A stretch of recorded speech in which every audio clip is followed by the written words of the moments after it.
Unraveled mysteries weave a complex web as clues emerge from silence. It's telling them that Nancy's phone is exactly where it should be. No disconnected devices, right? As of yet. So every other device that should be connected is also where it should be. This, I feel, is where most theories should start, because it is up to this point that things become a real puzzle. The first thing that happens is at 1:47 a.m. It's logged that the front doorbell camera is disconnected from the Wi-Fi. The first disconnection, this disconnection. All right, so we're going to do this, and then we're going to hop into the map, and I want you guys to realize where we keep coming back to and who is the inner circle. Samantha, I don't know what your email address is, if it's coming from Samantha, but if you would, I did not get an email from Samantha Cortez. So if you want to go to guiltyofcrimebyj@gmail.com and try messaging me, I didn't get one. Thank you, Joanne, so much. Or Joanne. I'm like, is it Joanne or Joanna? And then Risa coming through with the $10 super chat. Thank you, ladies. I appreciate that. All right, let's look at the cameras and what's happening. And I want you to understand that there is movement happening behind the scenes, but they're not trying to compromise that. And they're not going to tell us that they're watching these people that they once detained. They're not going to tell us that, because we would say, why aren't you arresting them? Should also trigger a Nest event where the phone creates an alert about that disconnection. And I'm positive about this. And you know what else I'm pretty positive about? That this solitary image of the perp, which I believe is the thumbnail for a prior Nest event, should have been created for anyone logged into Nancy's Nest app. Yep. The best caretakers of Nancy should have this app. And if they did, this picture was on it. That is a creepy thought. Now, we could all assume that Nancy missed it and she just cleared her notifications, probably as a habit. But do we also assume that the family did the same? The idea of this lucky culprit has always been a fly in my soup, a poop in my pudding. I'm sorry about that one. That this guy is so lucky that this nightmarish Nest event he triggered just went unnoticed. And the night he pulls off this caper, the back doors might have just been conveniently unlocked, but luck eventually runs out. And I think we all know this, okay? Just ask the people that frequent those local casinos. They're in Tucson. I think there's 4 of them if you count those hotel casinos. These things put a lot of people that live near them in unnecessary financial hardships. That is. So I mean, again, this video just came out, yesterday? And we're going back to Tommaso and the gambling problem. Now, when I looked that up, there's an article that came out almost in the very beginning. And the article talked about Annie and Tommaso needing a loan from their mom to purchase the house. Okay, now I don't know if that, I didn't want to pull it up because I couldn't find the credibility of it. But if anyone knows what I'm talking about, just drop a 1 in chat if you know what I'm talking about. You feel like, yeah, I do. Low red. Absolutely. And thank you, Foxy. Foxy's here. She made it. Thank you so much for gifting the Guilty of Crime membership. If you received that, please thank her. All right. Yeah, you guys are catching on to what I'm saying. All right, let's continue. Thank you. Proven statistically. And I would not be surprised if this culprit was in that category. Nancy has at least 3 cameras around the property that were triggering events this night. And that night, a lot of events were happening. So where did these events go? These events were being sent to somebody's phone. And maybe the FBI are already looking at the missing footage from that missing Nest camera, okay? Maybe the footage is so damning that they just feel they need to keep it under wraps. You know, as long as you have your target within arm's reach, you just keep connecting the dots. You got to keep the FBI hotline open as well. You know, you just hang up on the people. And now moving on to roughly 2 a.m. That's when Nancy's pacemaker signals to her. And see, this is what you can't fake. You can't fake the funk on something like this, right? I don't have a pacemaker.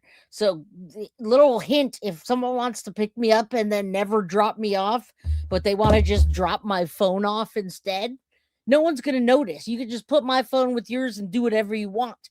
But not when you have a pacemaker that's pinging to your phone.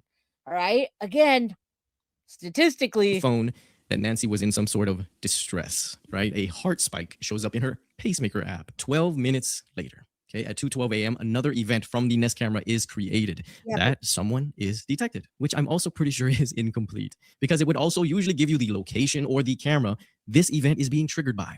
So we're going with the assumption that this is when the porch guy decided, to take out the front doorbell camera, which would only make sense since anything we've seen so far given to us by the FBI is from that front door camera. I'm also pretty convinced that if the police weren't able to see any of these events on Nancy's phone the following day when they had it and they clearly got into it, then the culprit had a clear understanding of how the Nest camera system works.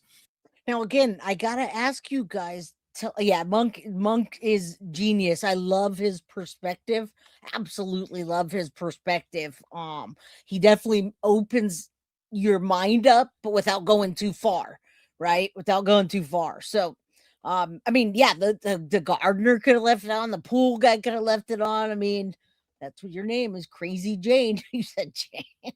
Tucson, perhaps through wealth, Savannah, where it's like 40 million, maybe 80 with her. Yeah, but why hasn't anyone tried to get the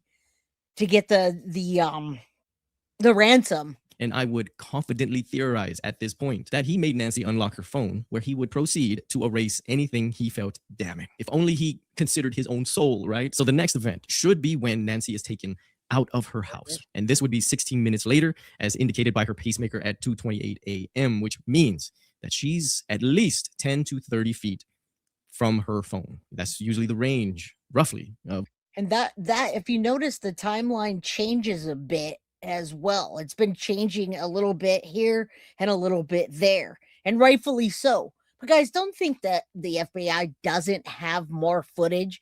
If you think that they don't have more footage, or you think something else is going on behind the scenes and they're not doing anything, think again. It's happening, but they don't need to announce it to us. And they're not going when to. Bluetooth devices disconnect. We recently discussed how a Wi-Fi jammer could answer many odd questions, such as the neighbor's cameras going down, because I really don't want to add convenient glitching out of neighbors' cameras in exactly the right time frame to the already luckiest bad guys on Earth. So I know not many people are on board, with the Wi-Fi jammer theory. Some people asked, well, wouldn't that jammer also jam the Bluetooth signals as well, right? Meaning to disconnect her pacemaker from her phone, okay, at 1:47 a.m. And I would say not necessarily. The Wi-Fi jammer, okay, disrupts 2.4 to 5 gigahertz Wi-Fi signals. And the commenters would say, look, a Bluetooth, it transmit at 2.4 gigahertz. That's within the jammer's wheelhouse. But I have to say, that was a perfect point you just made, the old gray goat. Once the ransom was made public, it was too hot to attempt to collect. Now, let me say this again. Once the ransom went public, it was too hot to attempt to collect. Even Bitcoin can be traced. Do I have to spell this out for you? The people that made it public were the people that wanted the ransom. Nobody, and I mean nobody, no kidnapper that's expecting a payday is going to publicly put out that they want this in this wallet and this if you did, and they did that. So once again, once the ransom was made public, it was too hot to attempt to collect. Well, they're the ones that made it public. So why would they do that to themselves? We just went in a full circle. Thank you, the classic one. There you go. I do not think there was a Wi-Fi jammer here at all. That the Bluetooth does it in a different way. Something that's called frequency hopping spread spectrum. Something that was named by a complete app. And you pair that with the factor that pacemakers are designed to be intermittent. And it's designed this way to save battery. The Wi-Fi jammer would actually have a hard time disrupting that connection. Okay, it's just something I read. Nancy's pacemaker disconnects from her phone for the last time, and the world would wake up on February 1st to find her missing. Her Apple Watch and her iPhone were found inside the house, right? Her Apple Watch was never reported to have disconnected. So we can say that it was always near that. Always near that. And we're going to stop on this one.